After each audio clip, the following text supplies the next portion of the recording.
everybody. Welcome to the Sailor Moon Crystal After Show here on AFTERBUZZ TV. Season 3, Episode 13, Act 38, Infinity 12, Infinite Journey. We're going to be breaking down the episode with our special guests, Lauren Landa, a.k.a. Sailor Neptune, and Sandy Fox, a.k.a. Chibi Moon. So stick with us right after the break. You're tuning into the destination for TV superfan discussion, AFTERBUZZ TV. And now, let the buzz begin. Yes. We decided it was a special occasion. It's a finale. Yes. I actually know this song. Here comes a time when you face the toughest of fights. We gotta cut it off. We're gonna have to Awesome. There's just something about this song that makes me revert back to a it's so nice. Yeah, totally. It does. Listening to this song always automatically reminds me of the first time that I watched the Sailor Moon R movie, and just the animation is crisper. It's so freaking good. Anyway, guys, this is what you asked for last week, so we listened. Welcome to the Sailor Moon Crystal After Show. We are so excited to be here. This is the season 3 finale. We have got a full live chat here. We are following along with that, as well as with that hashtag ABTVSMC. So feel free to tweet at us, talk to us in the live chat, and if you want to tweet at me directly, you can do so at Emma Fyffe. And I am joined by a fabulous panel today, Markeia McCarty. Yes, you can tweet at me at Markeia McCarty. MarkeiaMcCarty. I always wait for you to spell it. Yeah. And then I always say that 5 times fast. Yeah. I like it. It's MCC. Xander Jeanneret. Hello. And you can tweet at me at Xanderific. That's with 2 R's and 1 F.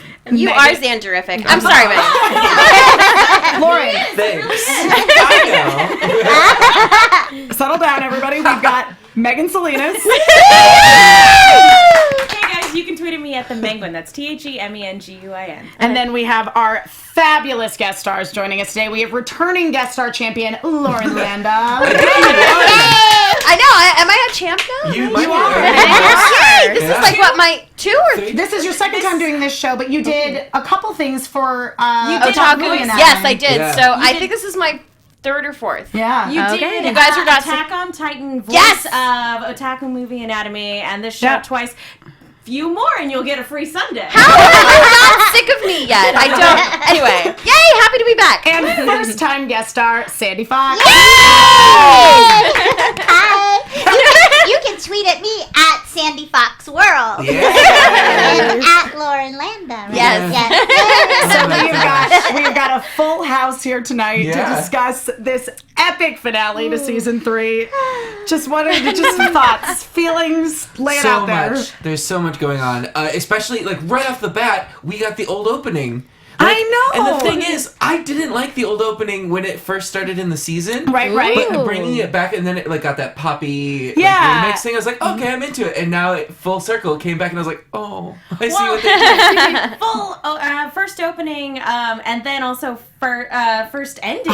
Yeah. I gotta be honest with you, when they brought back the first ending, the magical lesbian rose petal ending, the episode ended, and of course I was super frustrated because it ended on a major cliffhanger. Right? That's the worst of the worst. Yeah. That's I bad. don't think Sailor Moon has ever done that before. On the end of a season, Yeah. really. It's terrible. I mean, even at the end of the last season, where it was okay, so Chibiusa comes back. Clearly, there's more story to tell. It still felt a little more wrapped up. See you again. Yeah. I think at this point, No.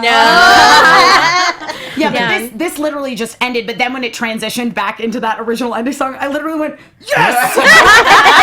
But what about Mamoru's? Listen, little solo? I know. I was With the wet expecting t-shirt. it. I was expecting it. I was a little bit disappointed, but then it was such a good changeover for it. But in the opening, they also had Super Sailor Moon and Super Chibi Moon. And Sailor Saturn. Okay, that was perfect. Y'all said and yes.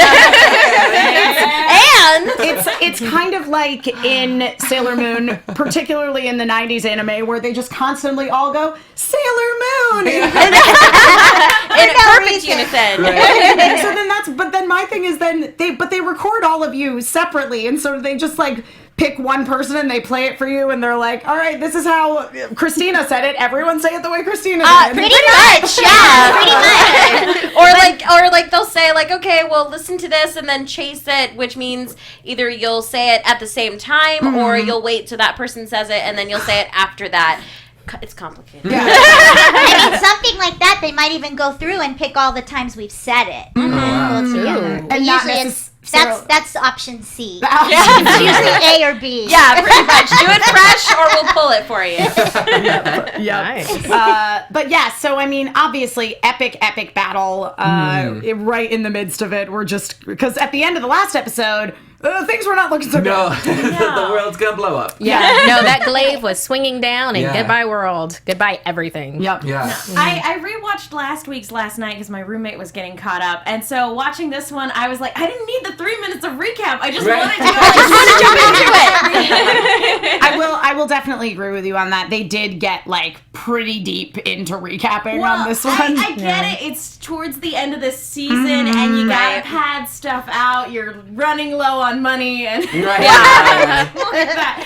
because you got to finish out the season. But at the same time, like it was like we didn't like go out with a bang, you know, that sort of thing. I mean, the emotional catharsis in this episode was really fantastic, but like I didn't need the padding. Well, I think at this point though, it's like they kind of know that you already know what's coming up. I mean, but between the manga and the 90s, you know, it's like Pegasus is coming. Right. So Oh well, yeah. If you're done with Or, and the Dead Moon Circus. And and whatnot. Amazon So, I am so excited. You have no idea. I would like to point out that both Thomas Vaccaro and Hikari Tenno in the chat have made allusions to the fact that we have finally defeated Tom Cruise. That was in reference to the many Scientology parallels we drew between that and the Infinity Academy. Right? Yeah. What? The Mugen Academy. Yeah, the Mugen Academy. Oh,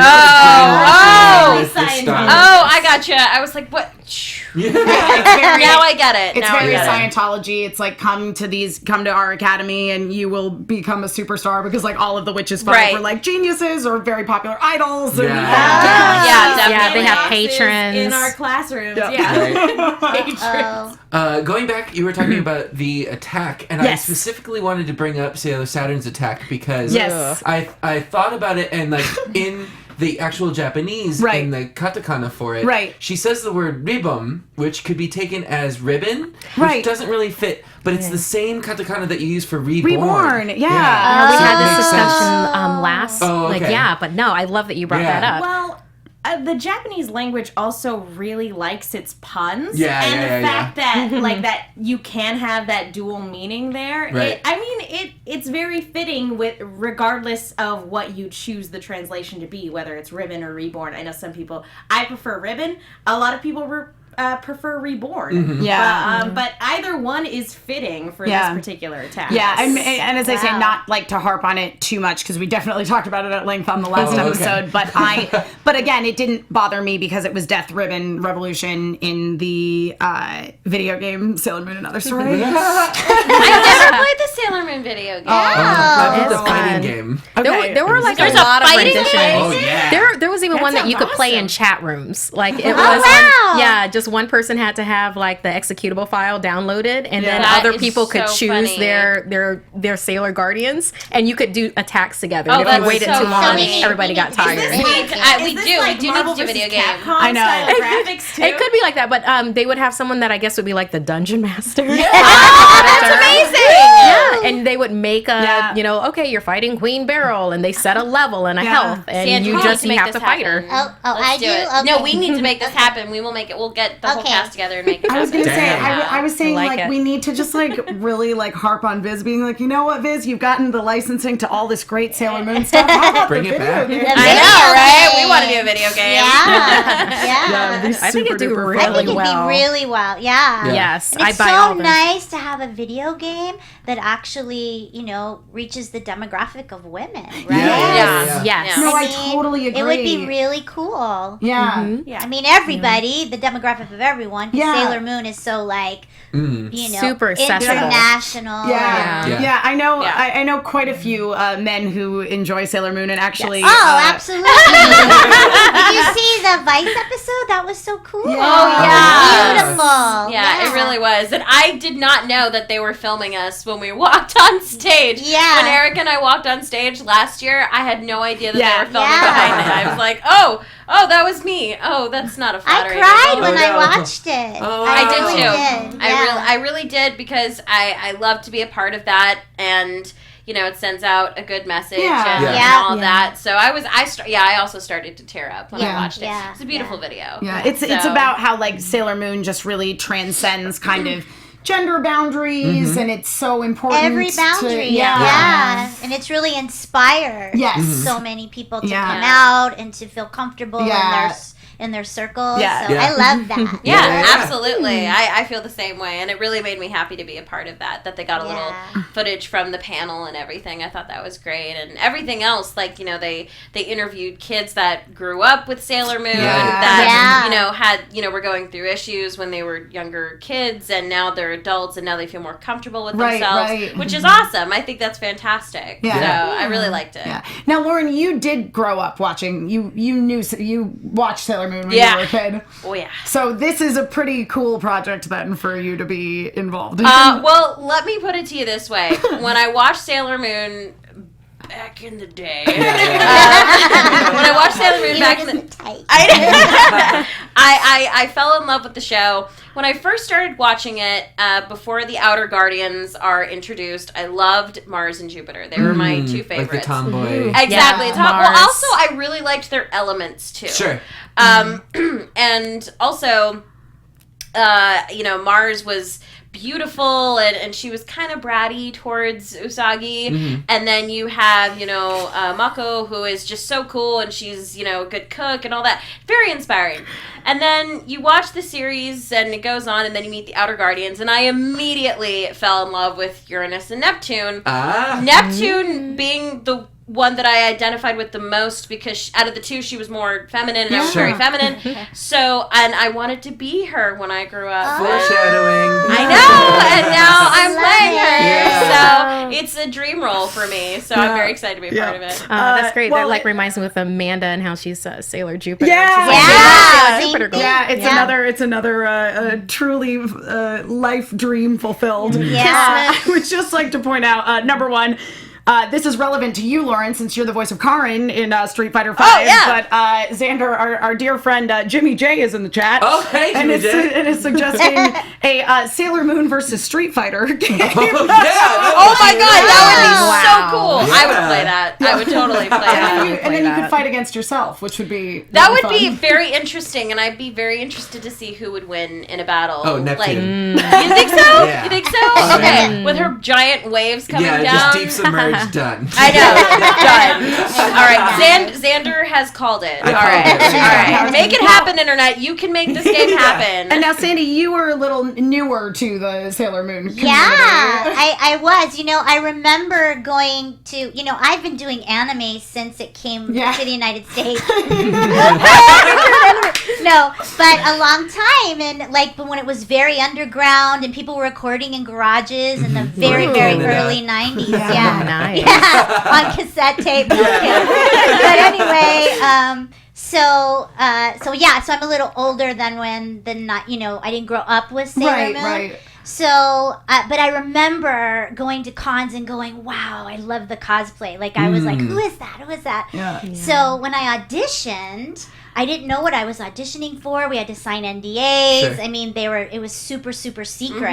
And I didn't even know the original cast was cast and they were recording. I mean, it was top secret. Yeah. So when I auditioned, I'm like, oh, wait, that looks familiar. And then it really hit me like my first day recording. And I'm kind of, as an actor, like following the story through my character. Right. So like I don't really know a whole lot about Pegasus. I don't want to study it. I don't want to hear other people's version. I'm like organically in the story and then moving through it. So it's kind of a unique way to approach it, but I think other actors do as well. But now you've had the chance to work as Chibiusa both on the original 90s anime and also on Sailor Moon Crystal at this point. Do you find that there was a big difference in her character, or the way that you were, playing her between the two different versions? Not so much for me. Right. I noticed it more in other characters like Venus or, some other characters. Maybe a little bit with Usagi. All the characters, right? But Chibi kind of stayed similar. Yeah. She didn't really tone it down too much. I mean, I was directed to kind of stay the same, and I felt that way too. The energy wasn't that different. Yeah. I mean, it's very slapstick and all those different right, scenes. of course. Night, the other version. But I think that the emotional beats for that character are kind of similar. Yeah, they are. I think this one may be emotionally more intense. Oh yeah, absolutely. I mean, her scene with Mamoru a few episodes back. Yeah. Hotaru! I will save lives with the life you saved. She's very dramatic. Yeah. She's very dramatic, but she's also... The one thing I love about Chibiusa and about, being able to bring life to her is her pure heart and compassion is like, and that childlike wonder, but also that compassion. I mean, she loved Hotaru. Even when she was sick and falling over, I mean, she was always like... Well, it's funny because with this episode, too, you saw everyone's kind of reactions to Sailor Saturn, Hotaru, being, like, sucked up into the black hole and, like, she was going to die. And I was like, Chibiusa and maybe Usagi are the only ones that should be crying now, and everyone else is just being drama queen. It's like, you didn't want her to show up. Oh, now you're crying. Now you're feeling her. I mean, that was super interesting. Yeah. Because it was like you were trying to hunt her down, and then now since you're finally getting rid of her, and she's like, hey, it's just like being reborn. Hope and rebirth come at the end of everything. Yeah. And then, even, was it Haruka? She was like, she's like, no. Sailor Saturn. It's like, I think when the universe didn't end, they were all surprised. Hey, wait a minute.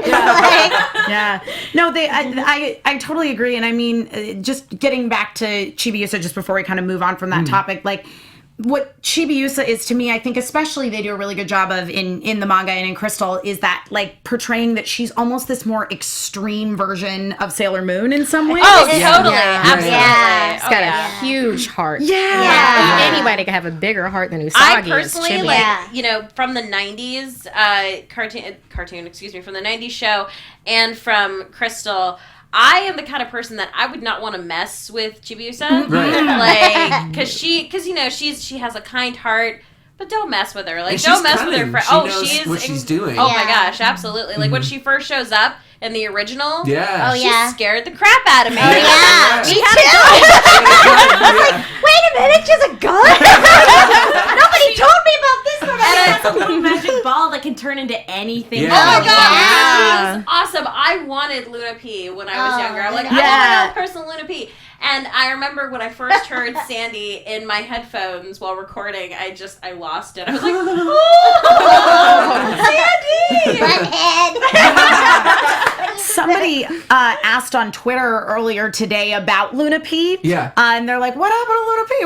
Luna P just left. Oh, yeah. Well, the funny thing is there was a scene in the manga actually in the end of this act where they called that out. They're like, where's Luna P? And she's like, I got her in my backpack. It'd be like, where's Waldo? Where's Luna P? I see her in the background. In the tree. Dude, By the way, apparently, kind of a random tangent. You guys, some of you might know that I just got back from a convention from the UK. Yes. Right? Apparently, they call it Where's Wally? I did not know that until I was there, because there was a Waldo cosplayer, and I said, Waldo, I found you, Waldo, and he wasn't turning around, and finally they're like, oh, it's Wally here. I'm like, oh, Wally, I found you. Just don't call him Randy. I know. Or Willie. You know probably all the words. No, but I mean, it was such an interesting turn to see everybody suddenly be on Saturn's side. But I felt that because we had this whole storyline with Hotaru, particularly the storyline with Hotaru and Chibiusa, that again, it was somewhat justified. And I felt that in the moment where Saturn is basically following Pharaoh 90 into the void to get closed off forever to like end that timeline. That when, you know, like she looks back at Chibiusa, and I feel like there is this level of recognition wherein you feel that, like, had Saturn not been Hotaru, had Saturn not, like, learned to, like, be loved and feel Chibiusa's affection for her, like, she probably would have just destroyed everything. It's interesting, too, because I feel like with Sailor Saturn and Sailor Pluto, those are two instances where the transformation changes their personality. Everybody else stays the same, just in the costume and the powers. Saturn is not Hotaru at all. And Pluto is not, like, the same person that she is before she transforms. There was this weight that's all of a sudden thrust upon their shoulders, and it's like, oh, that's who I am all the time. Can we talk about how insanely powerful Sailor Pluto is? Yeah. To be able to... She's just like, open up them doors. I was just going to say, don't mess with time, man. Well, and that moment between she and Hotaru, Sailor Saturn, where she basically is like, Pluto, you close this door to this dimension that was never meant to exist. And Pluto's like, oh, she starts crying. She's like, she's like, do it. Yes, ma'am.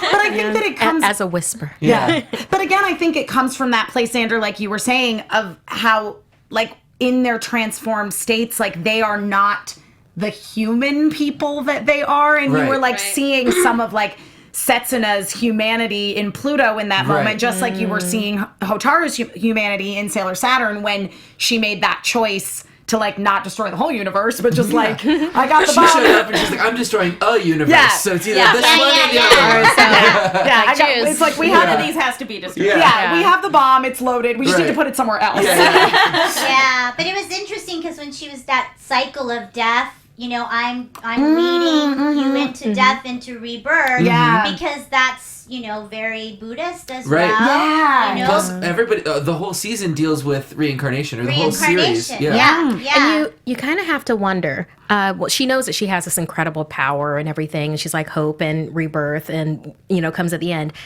I don't think that she realizes that she comes back. I think each time it's like done. And it's like, that is such a huge sacrifice. You mean like amnesia? Like they basically say that's what happens to us. Like we really go back to the pool of oneness. And when we come back in this new vehicle, we just have amnesia that we're a part of everything. And we don't have talismans to like wake us up. It's true. I mean, because they all kind of do in a way. I mean, Uranus and Neptune, and certainly Pluto, because Pluto, like, time is a weird thing for her. It doesn't wibbly wobbly, time stuff. But like Uranus and Neptune obviously are very in tune with their past lives and how they were on the outskirts of the universe, and it was very sad and lonely. But like the other girls, like they seem to like have their memories of the past, but it's not like they remember it crystal clear. And I feel like they lived it. But and I feel like with Hotaru, like when she reawakens as Sailor Saturn, she's like, oh, I remember everything. Well, and she probably, anytime she has to swing down her glaive, she's probably like,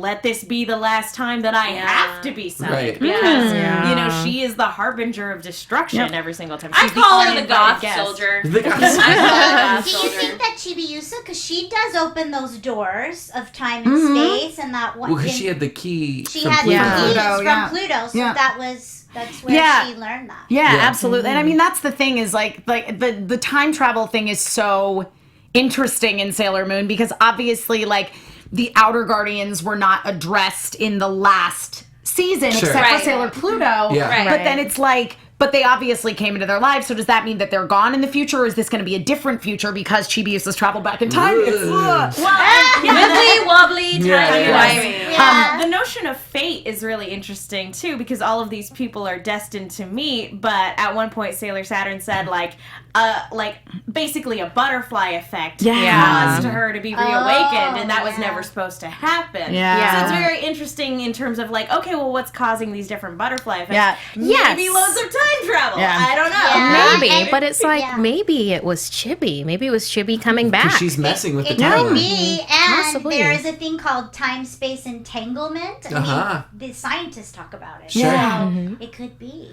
Also, with this whole thing happening, and then the baby ending up with Pluto, Uranus, and Neptune, that's how lesbian adoption works. In real life. You have to summon Sailor Saturn, she's going to destroy the universe, become reborn, and that's how you get a baby. 3 guardians and a baby. Right? That's amazing. Yes. Watch that. Who wouldn't? Okay, So Pluto would be the nanny. At Last Haven 7 in the chat here asks a really interesting question. Since Saturn helps bring about rebirth and she destroyed the Tau Nebula, is that now going to be reborn?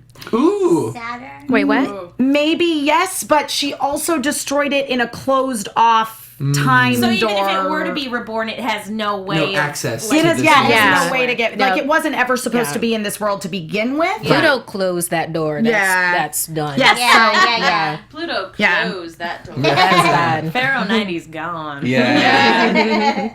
He did. He's back this for 91. He's like, but all time is the charm. yeah. all joking aside, though, about how lesbian adoption works, the 3 outer guardians ending up with Hotaru and like whisking her away to raise her. Like, I love that they, because they'd all been on this mission. They're like, we're gonna murder that child. Right, yeah. Yeah. So that she, Basically. And now we're gonna raise her. yeah. Right. We're gonna make up for that. Yeah. Plus, all 3 of them have been so lonely this whole time, so Yeah. they finally have a companion. They have a family now. See, it was their karma. Yeah. They're like giving back. Yeah, and it goes to the point where Sailor Neptune like gives her mirror to Chibi, so Oh, yeah. they're like, we're cool, we're Right. cool right now. Which Need a is a huge talisman. deal. When I saw that, I huge. was like, you're giving up like half your power. Yeah. Just FYI. But she Just gives it. FYI. But just FYI. But she gives it. But I love that she gives it to her because she even says after that, we all love you. We all really love Yes. you. And I thought that was so beautiful, especially since she obviously sees Chibiusa as a special person and the light, in a dark tunnel, pretty much. And the fact that she gives her mirror is such a big deal because she's had that mirror the entire season. Yeah. Oh, yeah. It's also could be said that Chibiusa now is the avatar of like the young girls that are watching the show since the main scouts are going to high school, which is ancient. I know, right? They're so old now. So cute. Yeah. Matching uniforms. Yeah. Except Ray, who's going to a different high school. Well, she's She's still a going to her shrine Catholic maiden. school. Yeah. Yeah. But that was a nice little burn. Matches. And Yeah. it's great. Yeah. Well, and I like too when in that scene where they were all talking about like what they wanted club out do of you high wanna school. be? Yeah. I mean, because what we were getting was like a little bit of foreshadowing Yeah. of. I've always liked archery. Okay. Sure. Say.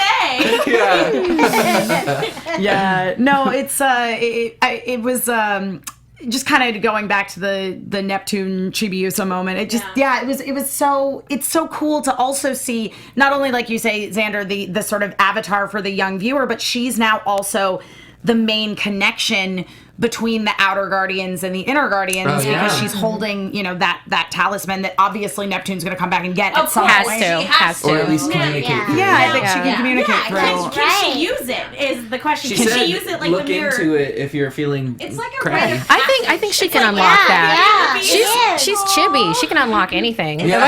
It's like a rite of passage in a way. Like Neptune is obviously, the outer guardians are, I think, more mature than the inner guardians, and so, and as you said, they're more familiar with their past lives. They know where their powers are. I'm sorry, how powerful they are. They know that where they stand, where they don't stand, and I kind of felt like with her giving Chibiusa the mirror, it was again, like I said, a rite of passage. Like, you're turning into a soldier, and that's her whole one arc soldier is to in another. training. Exactly. Yeah, we had even an ending sequence about her turning into that she wants that. Yeah. And quick shout out to Carmen Garcia. No, there's no redemption for Tomoe.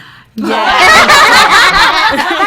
actually another thing that I know we've talked a little bit about on the show before that I think is really important to address is the fact that Sailor Moon is so good about kind of teaching this lesson of the found family. You know what I mean?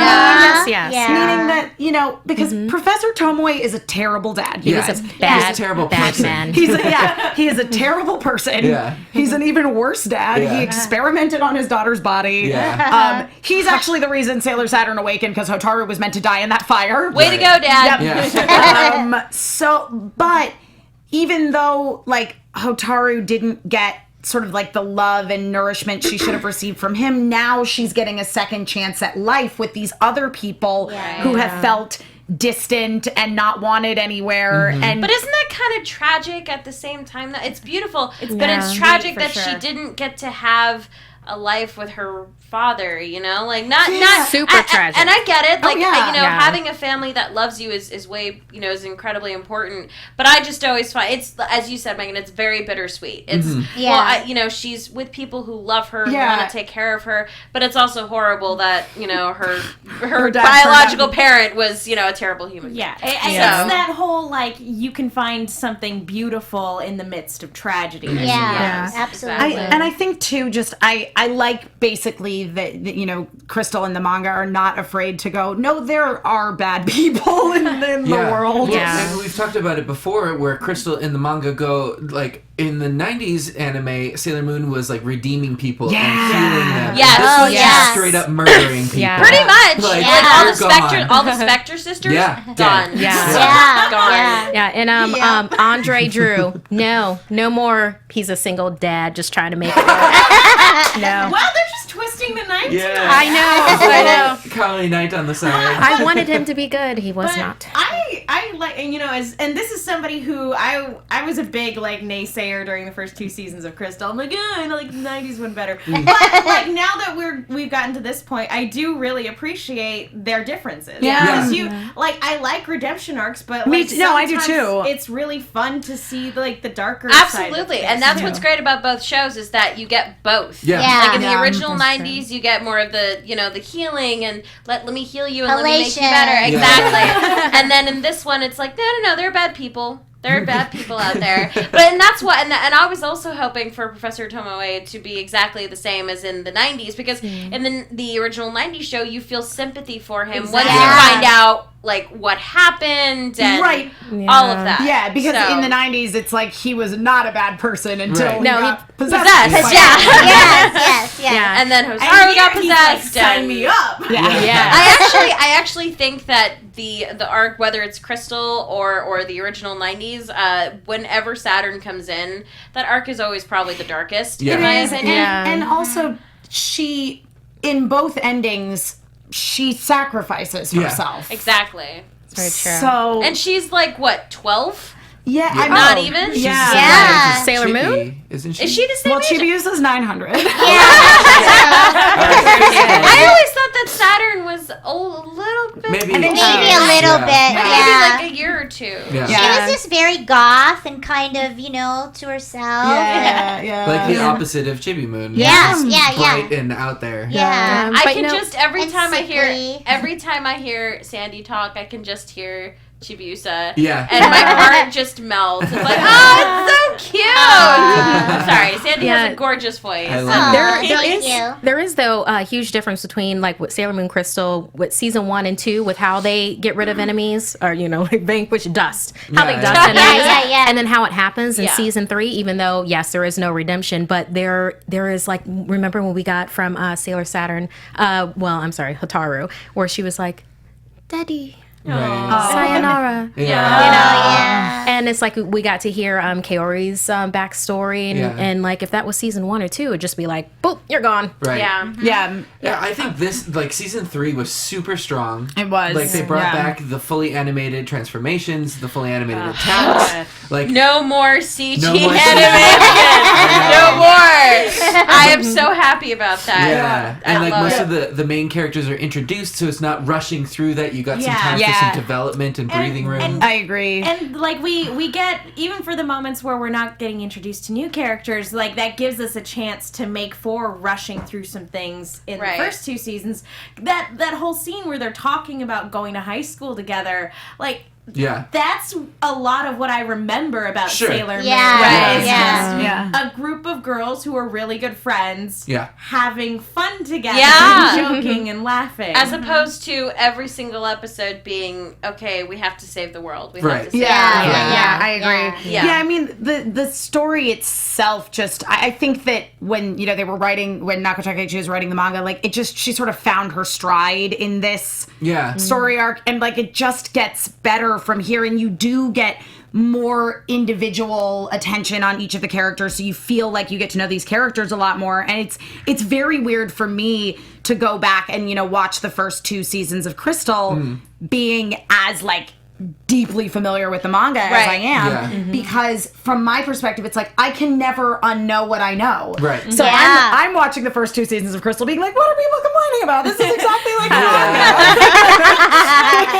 But I think one thing too that's a little bit different. I think we're going to see it in next season as well. Yeah, the dream arc. That she kind of which is my favorite, by the way. I love the dream arc. She kind of always gives each sailor their arc or their episode, and so I think that the same thing happened in season 2, season 3, and it's probably going to happen for like Mercury Dream, Mars Dream. Like it's all going to. Well, and one of the things too that I like that they've already kind of started establishing in Sailor Moon Crystal, more so I think even than in the manga, because this manga act actually is like maybe 5 or 6 pages longer than this episode. Yeah. So they really gave this episode a lot of breathing room, and I thought the pacing was just brilliant. Yeah.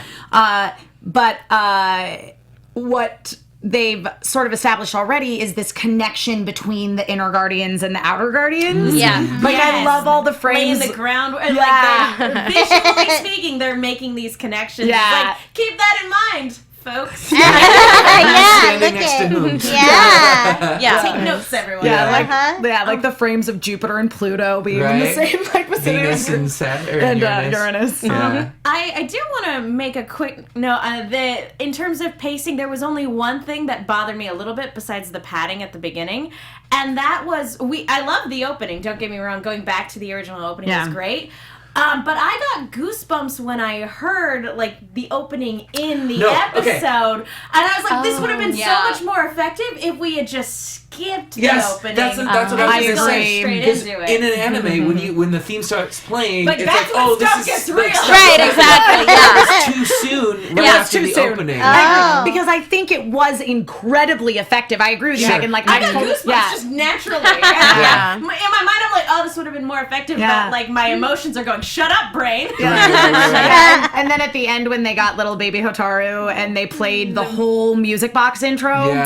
If you guys have not listened to the full version of In Love with the New Moon, you should. The bridge is amazing. And we hear the bridge in episode. And there's so much rocking guitar in this episode, even before they got to the main theme. But I mean, the thing is, I was so against the new opening, but then it made sense, and I was like, okay, Moon Pride wouldn't have fit something like this because it's too high energy for the tone of the season.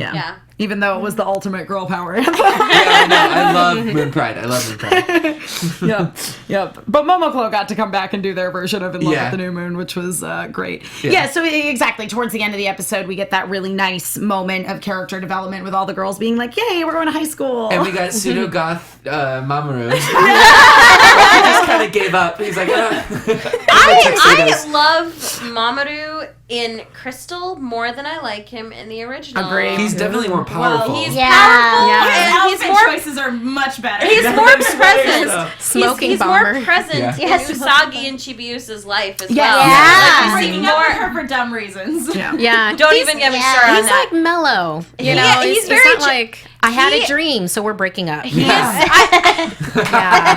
So this is done. Instead of no, like forget that dream. Let's make up for it. It's all good. You know, like he's definitely more present and more mature. Yes. Yeah, mature. Definitely. Even though they both are. I was like, It's a mature relationship. Mamoru is technically younger in Crystal in the manga because he's just starting university, whereas they established in the beginning of the 90s anime that he is a college student. You know, but I still like the Times fact change. that he's more. It's hard to explain. Like he's just more present, and he's more of a. Not a. He's more supportive. I would say Supportive. father figure. Yeah. He is more fatherly. Like, you know. And he's also more. He's better boyfriend material in I'm much Crystal. better. I would counter this then. Yeah. Do you think it's a sign of the times and what is desired to have as a boyfriend? Like in the 90s, you kind of want that goofy, That white knight, wisecracking. Yeah, I guess so. But I mean, but the thing is that his personality in Crystal is identical to how he is in the manga, which was And the that was before. original version of Mamoru. But I do wonder if like that because Mamoru is the ultimate, like he's like Jean Grey, you know what I mean? Like he has like really typically sort of feminine powers, like he has future vision dreams and he's very in tune with the earth. Because I mean, let's be real. Yeah. If this were made like an American cartoon, he would be the girl. It would be like the team of superheroes that were all men, and then there would be one girl. Oh, And yeah. he would be he's the token man in this. Yeah. You know, go ahead. Yeah, but in his defense in the 90s, though, he was either being kidnapped or he was like being brainwashed. He was the girl. Exactly. Girl, Yeah. Although talking about the times, maybe it was the animation studio's attitude at the time. Yeah. Very Like, can we make changes it more fun? about like Yeah. we're opening this up when it's just a manga artist and their story. This is that's their vision. And Like then the you get whole the Moonlight 90s Night. is more campy. Yeah. The Yes, whole is it more is. with the, What boy I and what I appreciated about Mamoru and Crystal is that if I were any of those characters and I were next to Mamoru, I would feel so much safer. Oh, I think I would feel his butt just like Absolutely. Casually grating Gladly, it. any day. But no, I mean compared to he's much more powerful in Crystal, and he's a good person to have on your team. Right. He's very so it's very different from the 90s. It's very, very different. And it feels like he's earned that power. I wouldn't have wanted 90s Mamoru to have that power because who knows? He wouldn't know what to do. Actually, and somebody brought this up to me. Somebody tweeted at me or emailed me about it or something. So Last Haven 7 says the problem with Mamo in the 90s is that the writers and the actor also, his seiyuu, wanted him to be sillier and more fun. And so he would climb up Yeah. poles and Silly things is like that. fine. Silly is Yeah, but totally he's fine. so mean. He is mean. Making fun of her test scores and everything. Right. Oh gosh. Yeah. And sometimes that meathead thing was a little harsh. Yeah. It was like But the tone. Like at that time, it was the thought of like, oh, boys pick on girls because If they like them, Yeah. yes. And the show did want to appeal to a slightly younger demographic than the manga did. And as we all know, when we're younger, if a boy punches you, Punch not him true. back. We Yeah. teach children. No. It's a bad idea. Punch him just back. don't. Yeah. Both go to the principal's office. Yep. But yeah, but I do like that this season has brought back some of that kind of silly banter and fun times. Just right at the end. Well, they did it. These words are daggers. Yeah, they did it in the beginning too. Oh, yeah, At yeah. the beginning of the With the season, like camping I feel trip like they and- sprinkled it in just Yeah. enough Yeah. that you felt. Again, I think some of that. It's just very clear to me that like Toei was listening, and because They fixed a lot of stuff, a lot of the they did. animation, and a lot of Thank the you for fixing personalities the of the animation. girls too. They came out. Because if you look at this first and second season, the There's- girls are very mellow. They don't have as much personality as they did in the original 90s, and then in the third season you see them being goofy, you see them being, and because Venus, she has an incredibly goofy side to her. Yeah. And then we haven't gotten to see that in the first 2 seasons, but in this one we see a little bit of that. And so it's nice to see. It's nice to see, oh yeah, these are actually, people. Right. So they're not just like perfect soldiers. Yeah. Exactly. Or they were treated like it was Sailor Moon and then one other character, because they would all get incapacitated at the same time every time. They still do, but they have no personality about it now. Listen, they made a pretty strong showing this time around. Like, they didn't go down without a fight this time around. There should have been some serious damage, but unfortunately Pharaoh 90 absorbed it all and just got stronger himself. Whoops. So they're all gonna go off to high school. Chibiusa is gonna go home. She's written a letter to her parents about how her I don't believe she's gonna go home. Well, I don't believe that bell. I haven't felt this frustrated about like this sort of about a Sailor Moon cliffhanger since way back in the 90s when Cartoon Network ran out of episodes. Oh my gosh! Like in the middle of the Dark Moon. It was the worst. Yeah, because the Black gosh. Moon Clan initially they had only dubbed up to where Rubius in the spaceship and yes, Oh and then gosh. they dubbed more, but then they stopped right before the Pure Heart Saga, and it's like. It was terrible. Yeah, I was so. It was rough. Oh, it was so rough. So rough. And you didn't even have social media. No. What's happening? Way on a dial-up modem. to sign the Save Our Sailors position. I would 100% did that.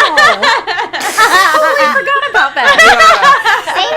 Save Our Sailors. That was real. Wow. SOS. Yep. But you're saying, Megan. Oh no, just like the feeling of like them turning around at the sound of the bell and then the credits ringing. I'm like, no, like again. And you it took watched me the right. whole ending just to make sure there wasn't. It's like just in case. Yes, Yeah. I did. I did too. And it just took me right back to being a little kid watching that. It cut off in the middle of the Dark Moon Kingdom arc, and then like it goes. They're like, hey, we're gonna start the series over again. It's like, no. I have a feeling, without any spoilers, I have a feeling you will love the next arc, Sandy. I think I've been told. It's a really, really good story. It's my favorite. Yes, It's my I've been favorite told. arc. So. And it's probably going to pick up right where it just left off. Yeah. I would like to point out though that they are all watching a like total solar eclipse. They're like, oh, the moon is going to completely block out the sun, and I'm like, what could possibly go wrong? I know, exactly. Well, you hear the music get a little. She's like, oh, it's a solar eclipse. Or it's an eclipse. There's a bell. Like a little creepy. I did like though that when Mamoru explained it, like Usagi was clearly like, oh no.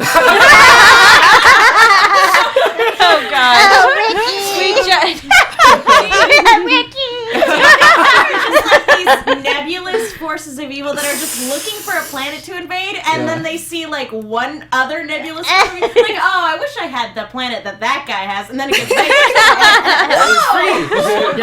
And it's like, let's not all forget that Metalia, the big bad in the Dark Kingdom, started off as a sunspot. So. And I'm pretty excited because I haven't read the manga. I have not read the manga. I've seen chapters, but I've never actually read the whole thing. So oh my God. So this has all been new to me, and the fourth season will be very new to me. Yeah. So and because it's my favorite arc, I can't wait. I'm super excited. Yeah, no, see, I'm so Megan good and for I. the outers in the manga. Is it really?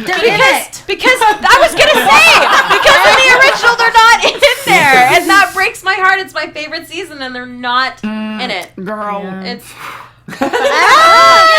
as people who haven't read the manga, Yeah, either. Megan and I are in the same boat. Yay! We made the choice. We made the choice. Don't spoilers. Yeah. Well, it's really exciting because then you are guessing from week to week. Yeah. Exactly. I'm getting new Sailor Moon for the Yeah. first time. Yeah. Yes, so we're running short on time here, so let's dive into a little bit of news and gossip. Are we gonna get the sting? Nope. All right, so it was finally announced today that there is going to be a Sailor Moon Day at Anime Expo this year. It'll be on Sunday, July 3rd, right? So it's Sunday, July 3rd. Yes. And they will have many members of the English voice cast joining as guests of honor. Amanda Miller, Jeremy Lee, Christine Cabanas, Christina V, Erica Mendez, Robbie Damon, Stephanie Shea, Sandy Fox, Lauren Landa. I'm so excited to actually have a Sailor Moon Day because last year, Erica and I were announced as Sailor Uranus. So we were brought up on the panel. We said hello. Did you guys have cosplayers last year? I can't remember. We did. We had amazing cosplayers, Claire and Chris. They were absolutely fantastic and amazing as Uranus and Neptune. Fantastic. And they are such sweethearts and amazing cosplayers. But yeah, we came up on stage briefly and said hi, and then we had to go, find some pure heart crystals. Exactly. And this year we're actually going to be a part of it. So I'm really excited. I'm really excited. And Sandy, you are returning this year. You got to be on the panel last year. I was on the panel last year. So exciting, though. I mean, I think the most fun for me, too, was the autograph line. Just meeting everybody and the grandmothers and the like every age group, what do they call it? Cosplayers. Cosplayers. And crossplayer. I mean, it was just beautiful. That's so much fun. Because we do work in a padded room by ourselves. And we have voices in our head. So it's so nice to be out in the world. Yeah, it is. That's awesome. So the panel, as I say, is on Sunday, July 3rd from 10 to 12 in the main events Hall B, and then at 1:30 there will be the Sailor Moon cast autograph session with posters provided by Viz Media. And they will probably be sparkly. I'm sure. Viz sent me a box of all of their conswag from last year, and so I have many. They sent you a conswag, but they didn't. Wow, Viz. It's because I tweeted a photo of myself wearing one of the Burger King crown tiaras. We need to get her a new one. I should have worn it, but I just came from a convention in South Dakota. They actually made me a Sailor Neptune tiara, so I will probably wear that. You need to wear it. I'll wear that this weekend. So very, very excited though. Yay. Now, before we give our sort of final thoughts on everything, do you ladies have any projects that you are working on right now that you want to plug that you are allowed to talk about? There's a lot of non-disclosure agreements in voiceover. Yeah. We really need the shirts that say our whole lives are NDA. I don't know if any current projects, but most recently, I was announced as Now Tomori in the anime Charlotte. Which is an awesome show. It's very I don't know if it's very, very popular, but it's such a good show. It has a lot of heart to it, way more than you would expect it to. I won't go into detail too much about what it is, but it involves kids with powers and trying to do good in the world, and it's such a special show to my heart, at least, and it's a beautiful show. So if you have a chance, just try and wait for the DVDs to come out, or you can check it out, I think on Crunchyroll, it's an amazing show. So what about you, Sandy? Let's see, I just wrapped a Ra. She's a creepy, delicate flower. That was my note, right? And, which is fun for me. And then Aisha, an El Sword video game. Let's see, Ghost in the Shell First Assault. That's a new game. I play the Tachikoma in that. I can see that. Yeah. So, and let's see what else that I can talk. Oh, I just did a line of 5 Betty Boop plush singing toys. So they have like little 60-second songs, and I helped write the songs with my husband, some of them. So it's really cool. Sandy has done her Betty Boop voice for me before, and it's perfect. Now we did have some discussion about you guys having like a unison attack to like send off this. Which we do. I don't know. Pink sugar heart attack. Yes. Okay, let's all do it. Let's all do it. And we'd have to tell everybody we're gonna name the new Chibi moon. NASA discovered a new mini moon. Yes. And we have to at NASA. Tell them we want to name it Chibi Moon. So everybody tweet at NASA. At NASA. Hashtag Chibi Moon. Also, real quick, too, if you are going to Anime Expo, I'll be at the event on 7:30 on Friday night, and it's Cowboy Bebop Jazz. Yes! Oh my God! Yes! You can see the video for it if you just search Tank Anime Expo. Which is amazing. It's a great music video. I saw the music video. It's beautiful. It's fantastic. Yay. Oh my gosh, everybody looks fantastic in it. You were amazing in it. I was so excited. As soon as I came in here, I nearly jumped on Xander. I was like, I saw you in the music video. You were fantastic. So funny. Everybody was amazing in it. And also a couple special cameos here and there. Yeah. You should totally check it out. All right, Surprises. so let's all we'll do a wrap up first. Everybody, where are you gonna be in the future? Where can people find you on the internet? Starting with Megan Salinas, and then we'll wrap up with our Pink Sugar Heart Attack. So Megan, go. Good. You guys can follow me on Twitter at the Menguin. That's TheMenguin. I'm also on a bunch of shows here at AfterBuzz. AfterBuzz. I also write articles for the Movie Chick. That's Chick with 2 Ks. I sadly will not be at AX. I will be at RTX this weekend doing press and interviews and panels and stuff like that. So if you guys happen to be in Austin, come say hi. Yay. Awesome. I'm Xander Jeanneret. I'm Xanderific on Twitter. That's Xanderific with 2 R's and 1 F. I'll be at Anime Expo, specifically Friday night, but all convention I'll be around. Also check out my parody band, The Library Bards, with Bonnie Gordon, who's also another voice actress, and we do nerd parodies. So check out at Library Bards. Amazing. Yay, Markeia! You can find me on Twitter and Instagram at Markeia McCarty, MarkeiaMcCarty. And Snapchat, you can find me Darth Thin Mints. I'm going to Snapchat some of this afterwards, so come see that. And if you like live comedy, my group Big Yellow Taxi, we're currently on Tuesdays, 8 p.m. at Pack Theater, but Pack Theater is expanding to 7 days a week, and we are becoming their landmark group. Nice!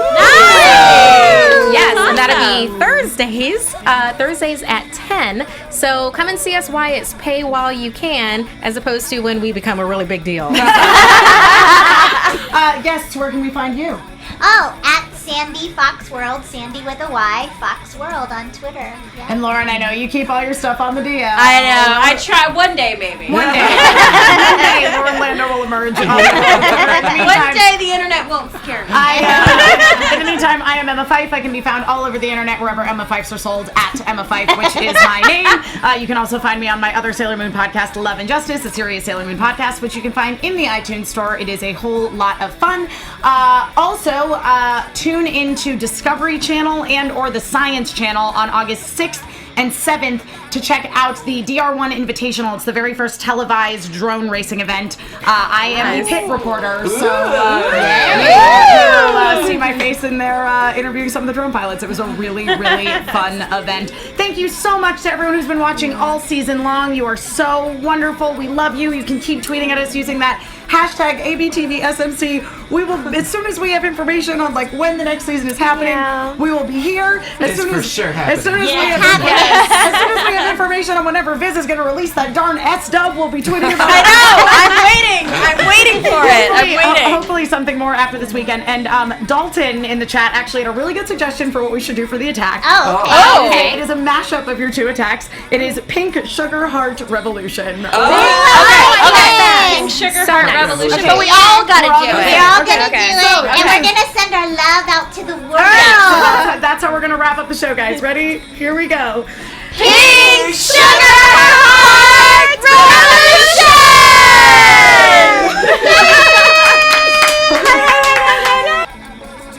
From executive producers Maria Menounos, Kevin Undergaro, Phil Svitek, and the entire AfterBuzz TV staff, we would like to thank you for listening to the AfterBuzz TV network.